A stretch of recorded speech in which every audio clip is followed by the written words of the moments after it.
Welcome to Popternative, where we dive into topical discussions from the worlds of pop culture, social media, and sports.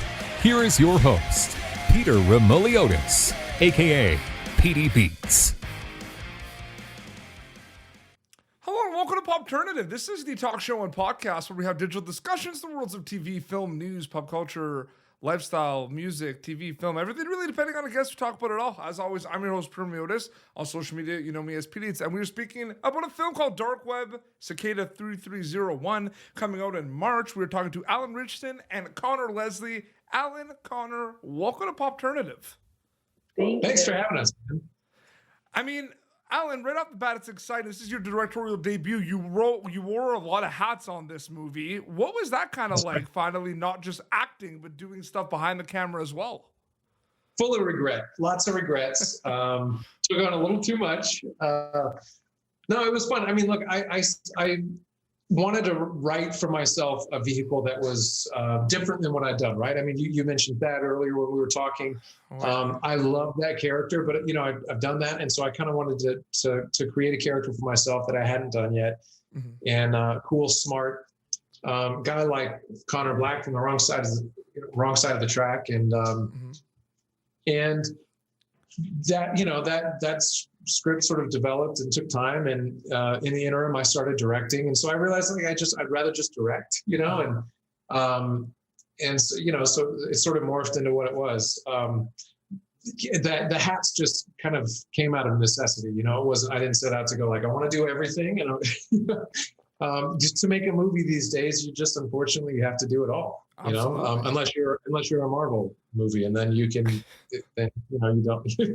You get a giant studio and a million people working on it. It's very true. And Conor, it's interesting. This movie, there's a lot going on in this movie, and the thing that kind of drew my attention to this movie is the fact that this, in my opinion, is a genre-bending movie. There's a lot of kind of things going on in terms of genre. You can't call this just an action. You can't call it a thriller. So what do you kind of think about movies like Cicada 3301, Conor, that are kind of blending and kind of diminishing the one genre and being in the box, so to speak? I think that there should be more of them. Life, I mean, not to get cheesy, it doesn't have one. It has funny moments. It has high, anxiety moments. It has dramatic moments. So I really like when I see movies that are trying to blend different genres. I think we see the dramedy now, the drama comedy, but I think having like action thriller plus comedy is something I can't think of that happens a lot. And so I really liked being a part of it. I mean, anything that's going to be a bit different, I'm kind of very eager to jump at. And I think that this movie complements those genres really well. Alan, what we were kind of talking about the genre bending a little bit. I mean, you're writing it and you're producing it, you're directing it. I mean, it's one of the, maybe you're not thinking of this off the cuff, but it's like, did you have a genre in mind, or is it kind of like what we're talking about where you like, why limit yourself and just throw everything in there? Yeah, I mean, I just think that life is genre blending, right? I mean, I think we all have moments throughout the day that are thrilling and dramatic and sad and happy, and it feels organic to me. And, I had the luxury of kind of telling whatever story I wanted with this, and I didn't have a studio over my shoulder going like, now, which they would have done this, like, you kind of need to narrow it down. And like, is it a comedy? Then let's just like make sure every scene is super funny. Or if it's a thriller, we need to make it scarier, Yeah. I didn't have that. And so it wanted to live and breathe in this world where it was like, what are we watching? Is this world of fun? Is this adventure really even happening? Is this only happening in somebody's mind? I mean, I think Cicada 3301 and those puzzles and the way that they sort of educate the players of that game subverts expectations around every corner. And I think, thematically wanted to do the same thing. And so, one way to do that is by just continuing to like let that roller coaster kind of ride.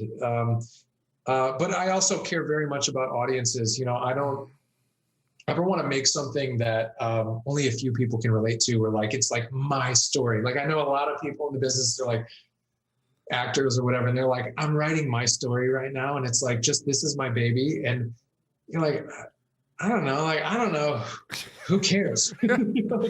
I don't care how long it took you to get your first job in Hollywood. Like, who cares?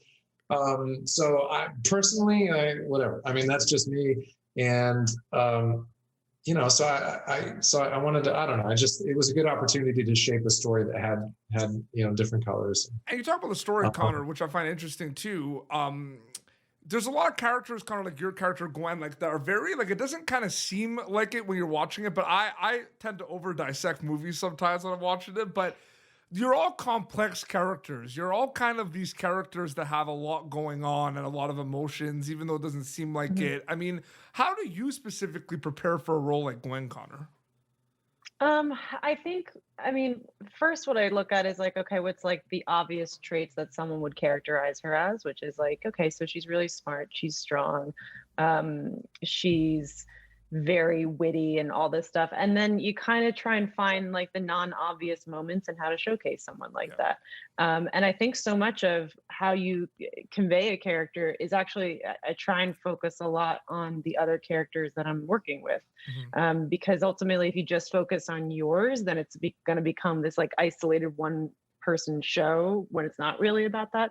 So I really looked at just like how to have these things about her be contrasted by like Connor Black's character or Avi's character in those scenes. And I think that helps me show who someone is, because so much of who someone is kind of how they're reacting to the people around them. Oh, for sure. Now, people are going to watch this movie, and we talked about it a little bit before we officially started, but people are going to watch this, and there's a reunion in this. There's a Titans reunion here, a DC Universe reunion. I just wanted to know, we'll start with Alan. I mean, two-part question. One related to Cicada 3301. How was a project like this, from the acting perspective, I'm talking about acting perspective, how is it kind of different compared to something like you've done, like Titans and Teenage Mutant Ninja Turtles, because those are these are very different in a sense. And then talk a little bit, both of you, about the working on Titans and the DC Universe fan base and everything. Because what was that like from a fan perspective? Because that's huge, and we all love the Titans. You know what I mean? So that's crazy. So what was that like, Alan?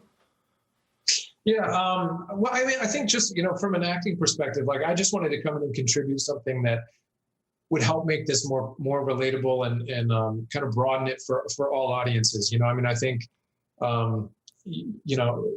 there's just that Agent Carver character is sort of like an inept NSA agent. It's just sort of what I do. And as far as an actor, that kind of character is like bread and butter. So it was easy to step into that role and sort of infuse the film with a little bit of that kind of comedy. But yeah, as far as Conor and I, we'd worked together on the show a little bit, but being on the show together at that point, this was several years ago that we made this. She had just come on the Titans, and we hadn't spent a lot of time on screen together. So it was enough for me to realize like she's exactly who I'm looking for, and Gwen, the character that she played, and would be perfect. But we spent a lot more time together on Cicada than we did on Titans up to that point. Absolutely. And Conor, just from like, what was your experience like working on Titans in terms of like what I just said, like with the fan base and everything? I mean, it's crazy how, and it's big how big the like geek culture has become over the years as well. Like, it's cool to be a nerd. You know what I mean? Nerds are cool. They've always been cool. Alan now knows about me. He's known me long enough now where like I've just been a nerd and a geek since I was a kid. But like, I don't know where it started that they're not the coolest people in the world. Like, they're usually really, really smart. They are experts on something. And they're proud of it. And so as far as the DC and they have different, niches. So as far as the comic book nerds and worlds, I have one of my little brothers is a big comic book fan. So he definitely thought I was cool finally when I did Titans. He has his opinions. So I was very but it was also very intimidating. And I think with anything that has a pre-existing fan base, it can be a bit intimidating, and you don't want to let anyone down. And we're already, I am the only one, are really hard on ourselves. So it was definitely enough where I almost didn't do it, because I was like, I don't know if I want that attention or anything. So, but these fans are really wonderful, and they love these characters. And I think what's so cool about the comic book world is there's decades of these fans. Like, you know, it spans such a long time. So you've got people of all different age ranges that are just loving these characters. So ultimately, you know, that's been really rewarding and wild and intense. Absolutely. And I have one other Cicada question for both of you guys. Before that, Al, I do have to mention, we mentioned it before, we have to shout out to Montreal, Thad Castle, Blue Mountain State. I just wanted to have, I gotta get one question in. It's kind of difficult sometimes. Man, you're doing this. I'm doing this interview, and it's sometimes, like, you mentioned that right off the bat, like, about Thad Castle, you love that character, and it's just all the line. It's just coming to me right away. Yeah. I mean, that's an important. Some good moments.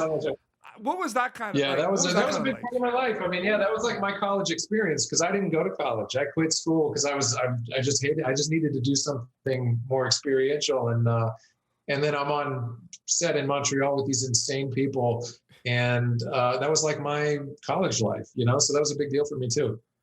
Absolutely. Learning experiences. There's always going to be learning experiences on anything you do. And even if you've been doing it for like 20 years, you're still going to learn something. If you're doing it for 1 year, you're going to learn something. Always learning experiences. So I always like to ask this question because there's always different answers. So we'll start with Conor before we wrap up. What were some learning experiences for you working on Cicada 3301? I mean, just another reminder that there's so much about the world I don't know. Like, truly, and being okay with that, and kind of just leaning. I mean, that was definitely a big learning experience. I think I've definitely been comfortable in some of the roles I've had to, you know, learn about the worlds in which I've played characters in the last few years, and this was another one of them, and kind of applying any, like, how do I navigate a world that I don't know to the things I do know about, like how to do my job, which is constantly evolving. Absolutely. If that answers your question. Yeah. Alan, I mean, a lot of these learning experiences are going to be the fact he's got way more learning experience. Well, this is the first time you directed something. This is the directorial debut, correct? That's correct. Yeah. So my feature directorial debut. So I went into it knowing, I mean, there's a lot I got to learn here, but I've also spent many years on sets, and so, you know, and had just directed a short that did really well. And so I went into it expecting to learn a lot and to make a lot of mistakes, and I did. You know, for me, the biggest challenge, I think, maybe it's just me, I don't know, or directors face, is conveying the ideas that are in your head. You'd be amazed at how it's like fingerprints or snowflakes. If I tell you an idea, I could repeat it to 8 billion people, and I'll get 8 billion different versions of what that idea actually looks like. No matter how specific I am with my language, it's really phenomenal. I was surprised by how difficult it was for me to convey an idea and get a specific response back. You know, whether it's like you're talking to your costumes and you go like, this is what I see in my head, and you can even show some references, and then you get some prototype back that's very different, or you know, to the stunt guys. You know, I set up a shot that was this oneer that we were going to stitch together in post, and this big explosion happening, and all this cool stuff happening, and it made sense in my head, but it was very hard to get people to understand what that was. And so for me, I developed a technique of sort of like a hybrid storyboard shot list, using a different app that wasn't built for what I use it for, but I sort of created some templates, and I combined it with this app that I know that it, you know, knew it existed and would help me pull off what I was trying to do. And I've learned to meld all these, you know, like graphic design and storyboarding and shot listing into one program, and I can actually show people what's in my head now. And so I developed that technique out of a necessity to be able to communicate better creatively what's in my bizarre head. Amazing. Well, seriously, Alan, Conor, thank you so much for coming on Popternative to chat about the film. I really, really appreciate it. Thank you. Thanks for having us, man. Appreciate it. Absolutely. So the film's coming out in March 12th on VOD and then Blu-ray the 16th, correct, Alan? That's right. Yeah. 12 video on demand and 16 Blu-ray DVD. And very quickly, Conor, where can people follow you on social media to keep up to date with everything? It's super original. It's just my name. It's just Conor Leslie. I'm really glad I got that when I did. And what about you, Alan? Same thing. I really wanted to stretch myself and just get my name out there. And just in that whatever those handles are. Yeah. And again, very quickly, I don't do TikTok though, so don't try and find me there. Yeah, no, I'm not dancing. I don't understand it. And very quickly, Alan, thank you for Thad Castle. Thank you for that character. Thanks for watching, man. I had a lot of fun with that. Well, this has been Popternative, youtube.com/Popternative for previous episodes. Look out for Dark Web Cicada 3301 from Lionsgate dropping in March. Until next time, this is Alan Ritchson, Conor Leslie, and PD Beats signing off. Thank you for tuning in to Popternative. Make sure to check out our past episodes of Popternative on YouTube. Be sure to like Popternative on Facebook and follow us on Twitter. This has been an Autograph Communications production.